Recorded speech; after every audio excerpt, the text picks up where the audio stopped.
D'abord, je crois que tout le monde le comprend bien, il nous faut une stratégie de sortie. La MONUSCO, comme la plupart des opérations de maintien de la paix, n'a pas vocation à se pérenniser indéfiniment. Et des progrès incontestables ont été faits dans le renforcement du potentiel des forces de sécurité congolaises qui, graduellement, assument une part grandissante du fardeau. Ceci étant, il faut effectivement que ce soit géré de manière prudente, c'est-à-dire que nous ne fragilisions pas les résultats qui ont été chèrement acquis au fil des années. Donc nous sommes en discussion avec le gouvernement de la RDC pour trouver la bonne pente de décélération et en même temps rester en mesure de faire face aux menaces qui subsistent.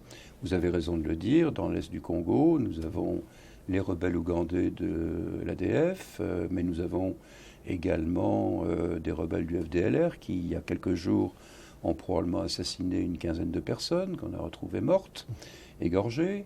Il y a des maïmaïs de différentes obédiences un peu partout. Et donc, nous continuons à y travailler. Je crois que chacun prend la mesure, effectivement, de la gravité des évolutions en cours au Burundi. Et dans ce contexte, le Conseil de sécurité m'a demandé de faire une planification prospective que nous avons déjà bien entamée, avec évidemment toute une série de paramètres. Est-ce que nous serions amenés à intervenir en prévention ou au contraire en réaction à des événements? Est-ce que nous serions amenés à intervenir avec le consentement du gouvernement burundais ou sans ce consentement? Est-ce que nous serions amenés à intervenir en appui à cette force de protection africaine, la MAPROBOUC, comme vous le notez, le président de Nkurunziza, pour le moment, n'accepte pas.